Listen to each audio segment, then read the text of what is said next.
और पीएम मोदी, सबसे पहले मैं आपके और आपके सभी साथियों को बधाई देता हूं। उन्होंने ये कहा और साथ साथ ये भी कहा कि इतने संकट के बाद भी निकल पाए और मेरे लिए तो बहुत ही खुशी की बात है ये। मैं शब्दों में वर्णन भी नहीं कर सकता, वरना कुछ भी बुरा हो जाता तो मन को कैसे संभाल पाता, ये उन्होंने अपनी भावनाएं जाहिर की है मजदूरों से बातचीत के दौरान। उन्होंने कहा कि मन को संभालना बहुत कठिन हो जाता। साथ साथ उन्होंने कहा कि भगवान केदारनाथ और बद्रीनाथ की कृपा से ही ये मिशन सक्सेसफुल हो पाया है और ये तमाम बातें प्रधानमंत्री की ओर से कही गई। सबसे पहले तो मैं सभी आपके और आपके सभी साथियों को बधाई देता हूं। एक सुखरूप हम इतने संकट के बाद भी निकल पाए और मेरे लिए तो बहुत ही खुशी की बात है। मैं शब्दों में वर्णन भी नहीं कर सकता हूं, वरना कुछ भी बुरा हो जाता तो शायद मन को इतनी कैसे संभाल पाते, कहना कठिन था।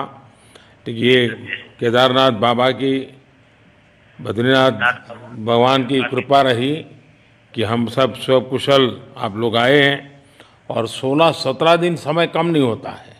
आप लोगों ने बहुत बड़ी हिम्मत दिखाई और एक दूसरे का हौसला बनाए रखा।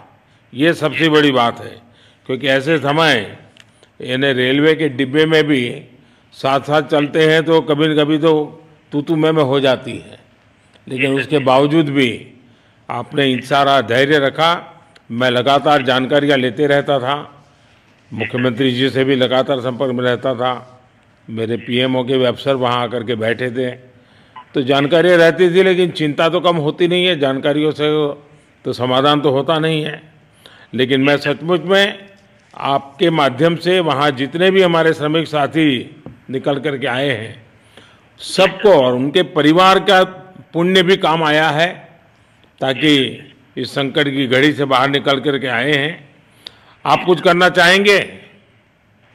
जी सर, मैं कुछ कहना चाहूंगा सर। हाँ बताइए।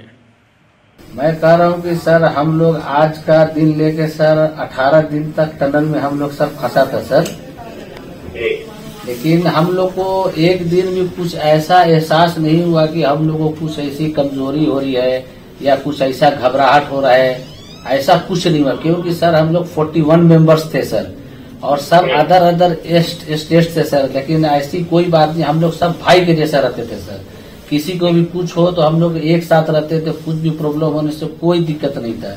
खाना आता था, खाना भी सब मिलजुल के बांट के सब एक जगह भी हम लोग खाते थे सर। और रात में खाना खाने के बाद में जितने भी हमारे आदमी थे सबको मैं बोलता था कि चलो एक बार टहलते हैं। मतलब टनल का जो हमारा लेंथ है सर 2.5 मीटर हो गया सर, ठीक है, वेस्ट का वेट 2.5 किलोमीटर हो गया सर। उसमें हम लोग टहलते थे सर। और मॉर्निंग का जब समय होता था तो हम अपने बंदों से बोलते थे कि देखिए हम लोग खा रहे हैं, पी रहे हैं, और तो हम लोग को कुछ काम है नहीं अंदर में, तो थोड़ा योगा वगैरह ये सब मॉर्निंग वॉक थोड़ा करते हैं अंदर ही में। बाहर में तो जाने का कोई ऐसा है चीज है नहीं, तो अंदर में हम लोग अपना घूमते टहलते थे। और हम सर सबसे शुक्रिया अदा करेंगे सर उत्तराखंड सरकार की सर, जिसने हमारे साथ इतना अच्छा व्यवहार किया सर। और हमारे माननीय मुख्यमंत्री धामी साहब हमसे बराबर कांटेक्ट करते थे सर, उनका भी बहुत बहुत शुक्रिया अदा करेंगे सर। वो हम लोग का बराबर हाल चाल लेते थे सर, फोन करते थे। और आज भी जब हम लोग टनल से बाहर निकले तो धामी साहब ने हम लोग को गले लगाया, और बीके साहब भी थे सर, उन्होंने भी हम लोग को तहे दिल से शुक्रिया अदा किया और हम लोग को गले लगाया। जय हिंद भैया, सबको बहुत बहुत शुभकामनाएं।